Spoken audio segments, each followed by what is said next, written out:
महाराष्ट्राच्या मातीतील लाडकी लोककला म्हणजे तमाशा आणि या कलेला जगभरात मान मिळवून देणाऱ्या राष्ट्रपती पुरस्कार विजेत्या विठाबाई नारायणगावकर यांच्या तमाशा फडातील कलावंतांवर भ्याड हल्ला झाला। ही घटना म्हणजे संपूर्ण राज्याला मान खाली घालवायला लावणारी घटना आहे। संगमनेर तालुक्यातील वरुडी पठार परिसरातील ही घटना केवळ वैयक्तिक वादाची नसून ती एका सांस्कृतिक वारशावर झालेला आघात आहे।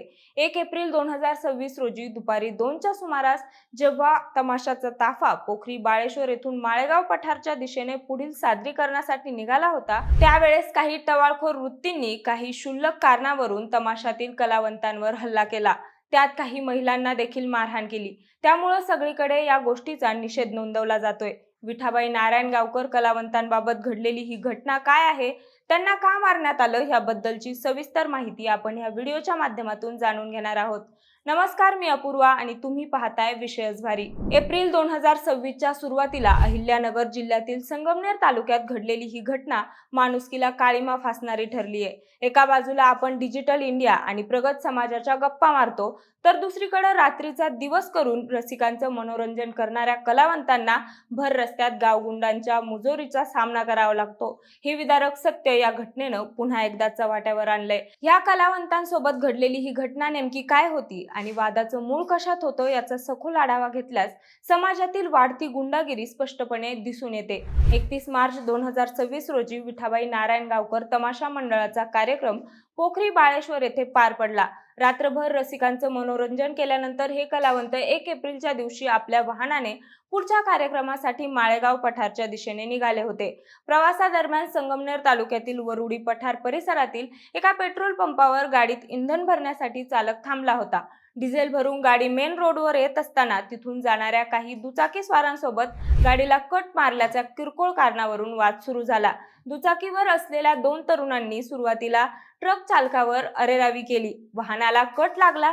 या क्षुल्लक गोष्टीचं भांडण इतकं विकोपाला गेलं की या तरुणांनी लगेच फोन करून आपल्या इतर साथीदारांना तिथं बोलावून घेतलं। काही वेळातच तिथं गावगुंडांची एक टोळी जमा झाली आणि त्यांनी कायद्याची कोणतीही भीती न बाळगता थेट कलावंतांच्या वाहनावर हल्ला चढवला। त्यात विठाबाईंचे सुपुत्र आणि मंडळाचे प्रमुख महेश नारायणगावकर हे जेव्हा आपल्या सहकाऱ्यांची आणि चालकाची सुटका करण्यासाठी मध्ये पडले, तेव्हा आरोपींनी त्यांनाही सोडलं नाही। वयोमानाचा किंवा सामाजिक प्रतिष्ठेचा कोणताही विचार न करता या टोळक्याने त्यांना लाथबुक्क्यांनी बेदम मारहाण केली। या घटनेला संतापजनक वळण तेव्हा आलं जेव्हा या गुंडांनी महिला कलावंतांच्या बसमध्ये घुसण्याचा प्रयत्न केला। पीडित कलावंतांनी दिलेल्या माहितीनुसार या गुंडांनी महिला कलावंतांना गलिच्छ भाषेत शिवीगाळ केली। एवढ्यावरच ते थांबले नाहीत, तर त्यांनी महिलांच्या अंगावर हात टाकला, त्यांना मारहाण केली आणि काही महिलांचे कपडे फाडले। एका नामांकित तमाशा फडातील महिलांच्या लज्जेचा अशा प्रकारे भर रस्त्यात बाजार मांडला जावा, हे पाहून संपूर्ण महाराष्ट्र सुन्न झाला आहे। हल्लेखोरांची संख्या जास्त असल्यानं आणि त्यांच्या हातात काठ्या आणि दगड असल्यानं कलाकार बचावासाठी हतबल झाले होते। या हल्ल्यात गाडीच्या काचा फोडून मोठे आर्थिक नुकसानही करण्यात आलं आणि सुमारे 2 लाख रुपयांची रोकड लुटल्याचाही आरोप करण्यात आलाय। यानंतर मंडळी कलावंतांना मारण्यामागचं कारण जरी गाडीला कट लागणं असं सांगितलं जात असलं, तरी त्यामागे एक खोलवर रुजलेली विकृत मानसिकता दिसून येते। तमाशा कलावंतांना आजही ग्रामीण भागात किंवा काही विशिष्ट स्तरांत दुय्यम दर्जाचं नागरिक म्हणून पाहण्याचा दृष्टिकोन या हल्ल्याला कारणीभूत ठरलाय। चित्रपट सृष्टीतील अभिनेते किंवा अभिनेत्रींना ज्या प्रकारची सुरक्षा आणि मानसन्मान मिळतो, त्या तुलनेत रात्रभर उघड्या माळावर आपली कला सादर करणाऱ्या लोककलावंतांच्या नशिबी आजही उपेक्षाच आहे। आम्ही कलाकार आहोत, आमचा गुन्हा काय, असा सवाल मारहाण झालेल्या कलावंतांनी सोशल मीडियावरील व्हिडिओच्या माध्यमातून विचारला आहे। या घटनेचे पडसाद उमटताच सोशल मीडियावर संतापाची लाट उसळली। ज्या विठाबाई नारायणगावकर यांनी 1962च्या भारत-चीन युद्धावेळी प्रत्यक्ष सीमेवर जाऊन आपल्या जवानांचं मनोरंजन केलं होतं आणि ज्यांच्या नावाचा पुरस्कार महाराष्ट्र शासन दरवर्षी प्रदान करतं, त्यांच्याच वारसांवर अशी वेळ येणं ही गोष्ट खूप धक्कादायक आहे। मोहित नारायणगावकर यांनी व्यक्त केलेल्या भावनांमधून कलाकारांच्या सुरक्षेवर प्रश्न निर्माण होत आहेत। त्यांनी म्हटलं की आम्ही रात्रंदिवस प्रवास करून लोकांचं मनोरंजन करतो, पण आम्हाला रस्त्यावर चालणंही कठीण झालंय। या प्रकरणी संगमनेरच्या घारगाव पोलीस ठाण्यात गुन्हे दाखल करण्यात आले असून पोलिसांनी काही संशयितांना ताब्यात घेतलाय।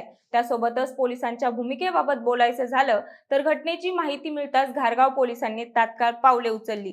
सहाय्यक पोलीस निरीक्षक हेमंत थोरात यांनी दिलेल्या माहितीनुसार या प्रकरणी गुन्हा दाखल करण्याची प्रक्रिया तातडीने राबवण्यात आली आहे. पोलिसांनी सीसीटीव्ही फुटेज आणि मिळालेल्या माहितीच्या आधारे तपासाची चक्रे वेगाने फिरवली असून सुमित गुंजाळ, संकेत बांगर, सोमेश बोंबले आणि दत्तात्रय पडवळ या 4 आरोपींना अटक केली आहे. आरोपींवर मारहाण, विनयभंग आणि लूटमारीचे कलम लावण्यात आले असून अशा प्रवृत्तींना कायद्याचा धाक बसवण्यासाठी पोलीस कडक कारवाई करतील असं आश्वासन प्रशासनाकडून देण्यात आलं आहे. सध्या या घटनेमुळे संपूर्ण महाराष्ट्रातील लोककला विश्वातून निषेधाचा सूर उमटत असून कलावंतांच्या संरक्षणासाठी ठोस धोरणं आखण्याची मागणी जोर धरत आहेत. याचबरोबर या घटनेने पुन्हा एकदा कलावंतांच्या सुरक्षेचा प्रश्न ऐरणीवर आणलाय.